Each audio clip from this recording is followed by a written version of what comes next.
प्यारे बच्चों, इस क्वेश्चन को देखते हैं। Question number 7। ऐसे क्वेश्चन की प्रोबेबिलिटी ज़्यादा रहती है एग्जाम में आने की, तो कोशिश करना है कि इस तरह के क्वेश्चन या फिर ये वाला क्वेश्चन अच्छे से प्रैक्टिस कर लो। अगर आपने एक क्वेश्चन ध्यान से समझ लिया तो आपको बाकी क्वेश्चन में कोई दिक्कत नहीं आएगी, लेकिन ध्यान से समझने की बात है। चलो इस क्वेश्चन को देखते हैं। आपसे क्या कह रहा है, तो ध्यान से देखिएगा।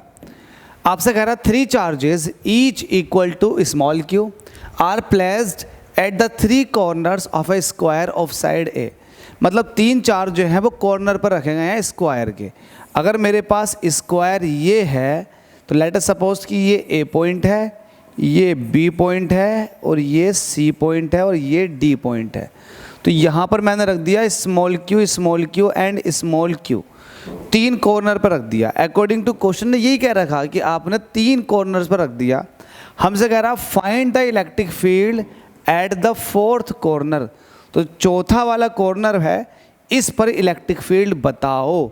तो इलेक्ट्रिक फील्ड किसकी वजह से बताओगे? इसकी वजह से यहाँ पर कितने इलेक्ट्रिक फील्ड है वो, इसकी वजह से यहाँ पर कितने इलेक्ट्रिक फील्ड है प्लस इसकी वजह से यहाँ पर कितने इलेक्ट्रिक फील्ड है ये। तो यहाँ कॉर्नर डी पर आपको बाकी तीनों कॉर्नर पर रखे हुए चार्जेस की वजह से इलेक्ट्रिक फील्ड बताना। तो ये आपके लिए बड़ा आसान क्वेश्चन है। देखो कैसे करोगे। ये प्लस का चार्ज है, तो प्लस के चार्ज का यहाँ पर जो इलेक्ट्रिक फील्ड होगा वो होगा बाहर की तरफ को। तो इलेक्ट्रिक फील्ड ये आया ई ए। अगर मैं सी पर रखे हुए चार्ज की वजह से इस पॉइंट पर इलेक्ट्रिक फील्ड देखूंगा तो ये जस्ट कुछ इस तरह से आएगा, ये हो जाएगा ई सी। ठीक है, ध्यान रखना ये साइड ए है, ये साइड भी ए है। स्क्वायर की ईच एंड एवरी साइड जो होती है वो इक्वल होती है। ठीक है, तो 2 चार्जेस की वजह से आपने इलेक्ट्रिक फील्ड देख लिया। अब मुझे एक बात बताओ, इन दोनों का जो रिजल्टेंट आएगा, देखो रिजल्टेंट जब आएगा तो बिल्कुल बीचों बीच में जाएगा। अब आप कहेंगे सर ये आप कैसे कह सकते हैं बीचों बीच में आएगा, अलग भी तो हो सकता है। मैं कहूँगा नहीं, अलग नहीं होगा, बिल्कुल बीचों बीच में जाएगा। अगर दोनों इलेक्ट्रिक फील्ड के बीच में एंगल 90 है ना, तो ये 45 पे जाएगा इनका रिजल्टेंट। आप कहोगे कैसे, मैं बताता हूँ। देखो चार्ज Q है, चार्ज Q है, डिस्टेंस जहाँ पर इलेक्ट्रिक फील्ड चाहिए वो A है, डिस्टेंस जहाँ इलेक्ट्रिक फील्ड चाहिए वो A है। तो मैग्नीट्यूड सेम हो गया इलेक्ट्रिक फील्ड का। जब मैग्नीट्यूड सेम हो चुका है तो भाई रिजल्टेंट बिल्कुल बीचों बीच में से ही निकल के जाता है। ठीक है, तो ये रिजल्टेंट होगा किस किस का, EC का और EA का। तो लेट्स से कि ये E है। ठीक है, तो ये आपने 2 का नेट इफेक्ट देख लिया। अब मुझे एक बात बताओ, चार्ज तो ये भी है बी पॉइंट पर रखा हुआ Q चार्ज, तो क्या इसकी वजह से यहाँ पर कोई फील्ड नहीं होगा? बिल्कुल होगा। तो इसकी वजह से फील्ड निकालो, तो इसकी वजह से फील्ड जो आएगा वो कुछ इस तरह से आएगा। मतलब इसका फील्ड भी आउटवर्ड होगा इस तरीके से। तो ये जो फील्ड आया ये आया ई बी का।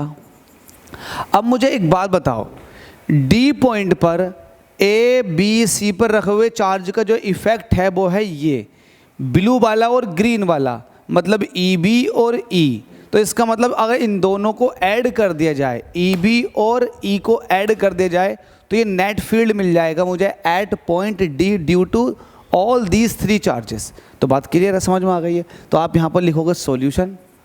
सॉल्यूशन लिखने के साथ साथ आप कहोगे net field at point D due to other 3 charges, 3 charges. ठीक है भाई, तो इसको आप कह दो ई नेट। ये कितना होगा, इसका स्केलर फॉर्म देखोगे तो ये हो जाएगा E प्लस ई बी, यही है ना? बिल्कुल सही है, E प्लस ई बी। लेकिन अगर आप E को देखोगे तो E जो है वो EC और EA का रिजल्टेंट है। EA और EC का रिजल्टेंट क्या है आपके पास, ये E है। तो E जो निकल कर आएगा वो आएगा EC का स्क्वायर प्लस EA का स्क्वायर, ऐसे तो निकल कर आएगा। तो आप इसकी जगह रख सकते हो E की जगह स्क्वायर रूट EC का स्क्वायर प्लस EA का स्क्वायर, और प्लस ये E भी अलग से है। तो इसको सॉल्व करो। आप सॉल्व करेंगे, मैग्नीट्यूड में EA और EC आपस में इक्वल है।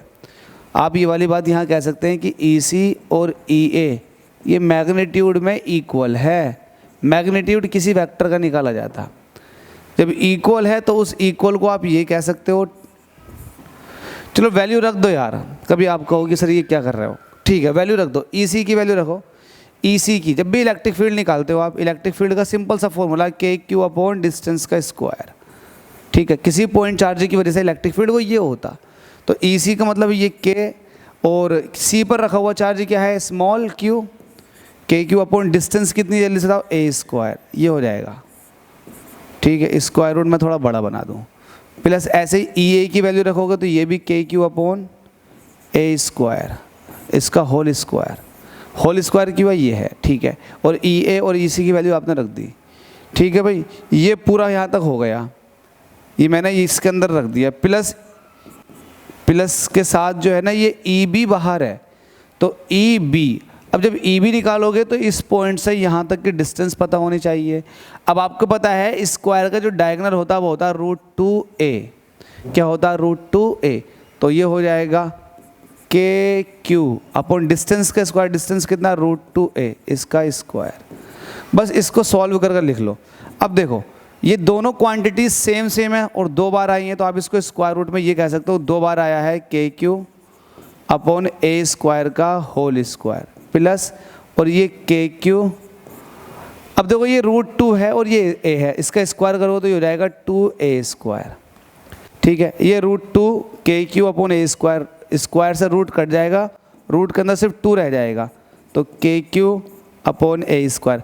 आप ये मत समझना कि इस स्क्वायर से रूट पूरा कट गया, ये सिर्फ के क्यू अपॉन ए स्क्वायर के लिए कटा है, रूट के अंदर 2 फिर भी बचेगा, तो √2 ये यहाँ बचा, प्लस ये ऐसे रहेगा के क्यू अपॉन 2a स्क्वायर, ये ऐसे ही है।